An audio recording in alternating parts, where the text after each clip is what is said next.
Alright, so it's no secret that PUBG has some pretty bad guns.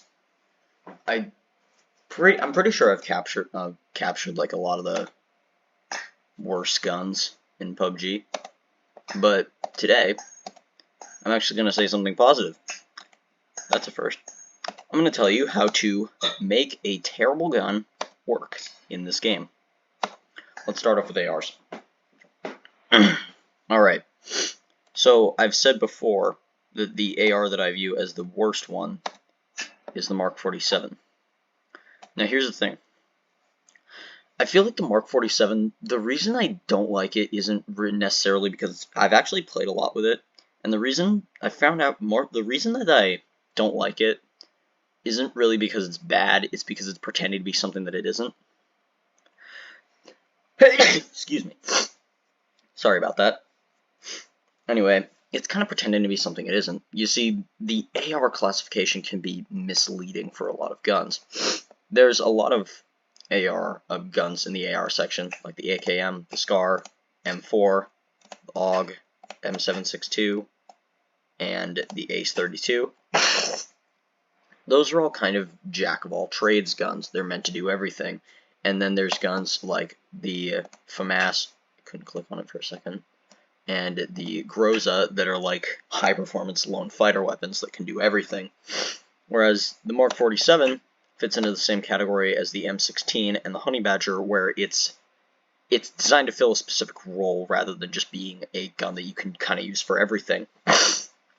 But unlike the Honey Badger, where it's just a gimmick machine, or the M16, where it's just a situational nostalgia piece, this one is actually pretty good at what it does.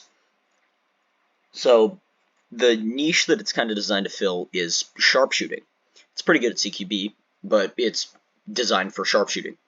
So how I would recommend you kit this out: tactical stock, really any mag, doesn't really matter. The full automat is optional. If you're going to be CQBing with it, it's not optional, but like you need the full automat if you're going to be CQBing with it, but if you're just sharpshooting with it, it's not you can just pass it off. And then suppressor, and depending on whether you're going to be doing CQB or sharpshooting, you can either put a foregrip on it to extend its main strength, which is recoil mitigation, or a laser sight to improve the hipfire accuracy.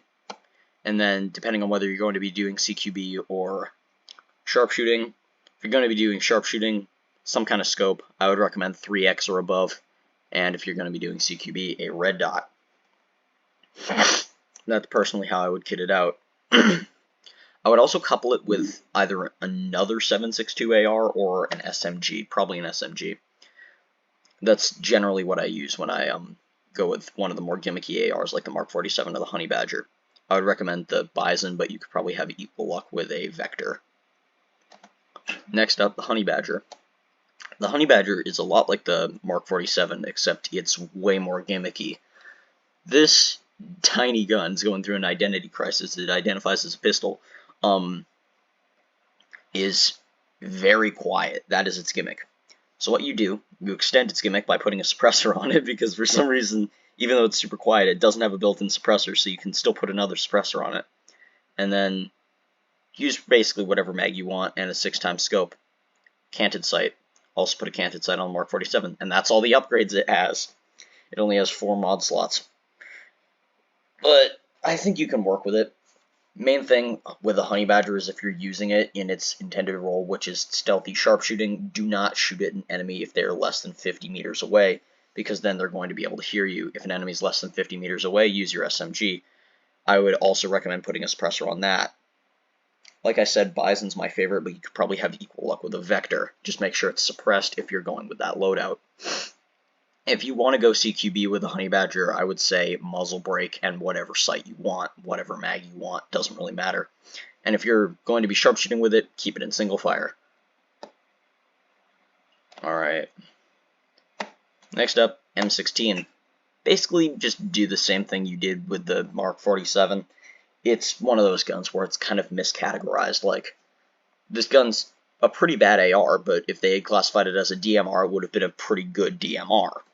So what you do, you put a scope on it, tactical stock, whatever mag you want, and a suppressor, and a canted sight, and that'll work. That'll work just fine for you, most likely. There isn't really a worst sniper rifle. Alright, DMRs. First up, VSS. So, for the VSS... I'm gonna match, crap.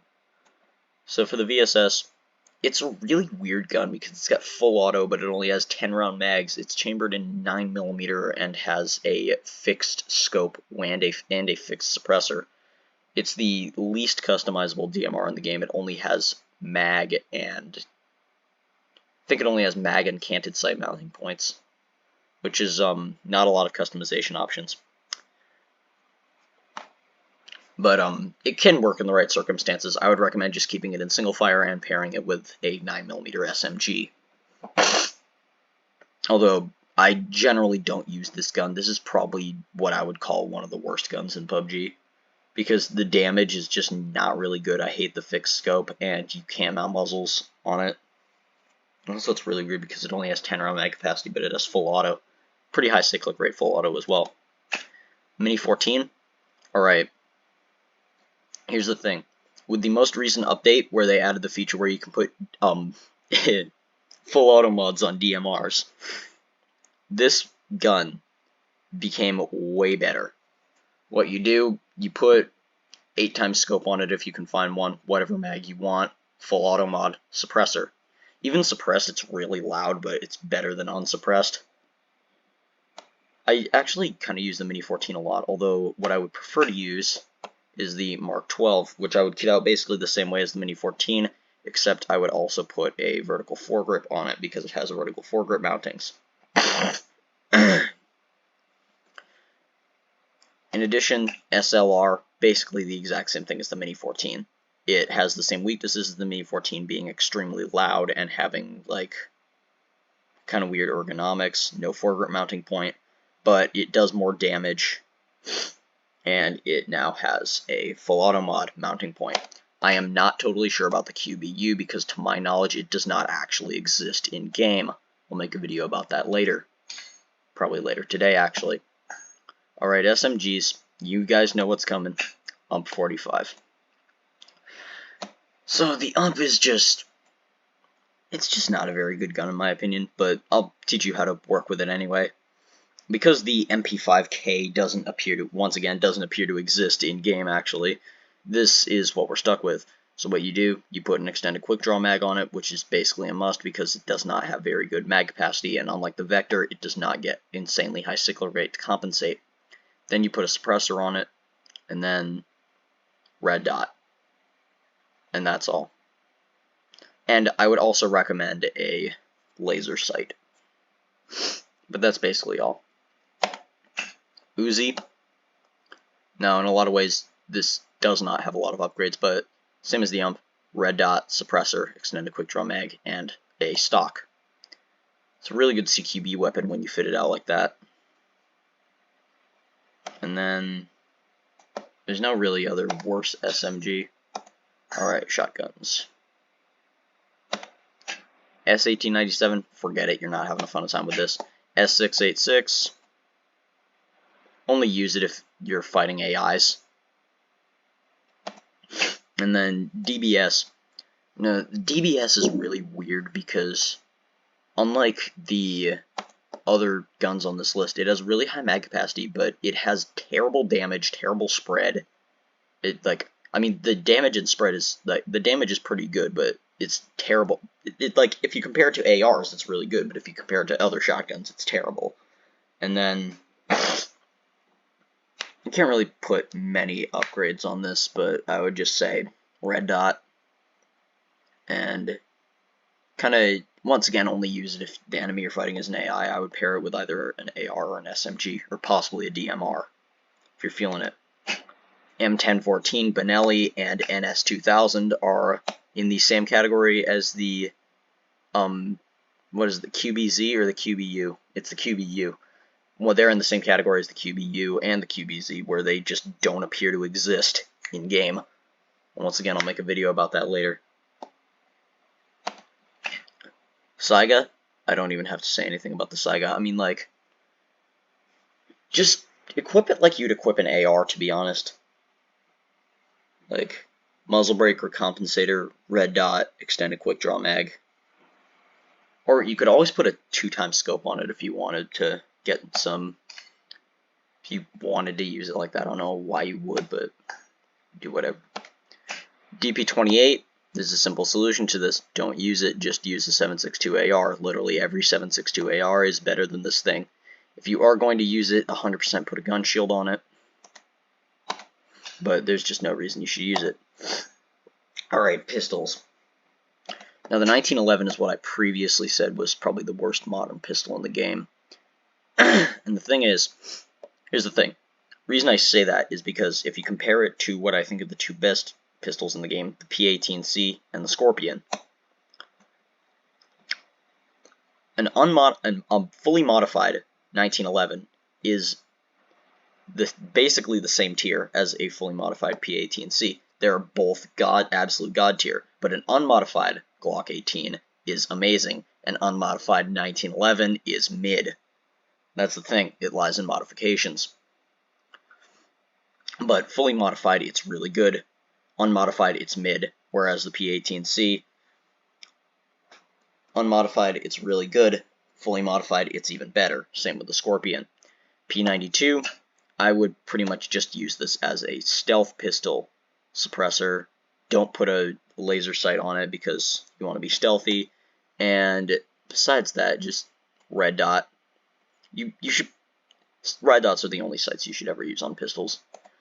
Alright, and then R1895. This is probably what I would say is the new worst pistol in the game. And now the thing is, it does a lot of damage. It's kind of similar to the Deagle in the sense that it does a lot of damage, but it only has one mounting point, and it's a suppressor. And it's actually really quiet when you suppress it. Only thing is, the suppressor completely obscures the iron sights, so it's impossible to aim when you have the suppressor on it. However, it does have a redeeming quality. It is stupidly accurate. Like, it has no right to be as accurate as it is. Like, especially when you compare it to the Deagle, which is its modern pistol equivalent. The Deagle is so inaccurate. Like, the accuracy on the Deagle is terrible, but on the R1895 it's amazing. So I would kind of just use that to exploit it. And also, it does insane damage, actually. I think it actually does a little bit more damage than the Deagle. Like, I know you can 3-shot AIs who aren't wearing any armor, so, which no other pistol can do. Except maybe the Deagle. And, that's basically all. And the crossbow. You see, crossbow's weird because it comes with a built-in sight, but it still automatically equips new sights. Now, I would kind of just use this as a sniper, to be honest. Now, there's actually two modifications that you can put on it. There's the quiver, which allows you to have multiple shots, and there's the gunpowder mod, which makes your bolts explode. I've tested out the gunpowder mod, and it actually kind of sucks. But it's pretty gimmicky. The tactical crossbow is another one of the guns that just doesn't appear to exist in-game. Like I said, I'll make a video about those later, possibly actually later today. Anyway, that's really all I have to say. The point is, really, any weapon can be good in PUBG. It's just a matter of how you mod it out, how you play with it, and your overall style. However, I'll stick with my good guns. Thank you very much. Bye guys, I'll see you later.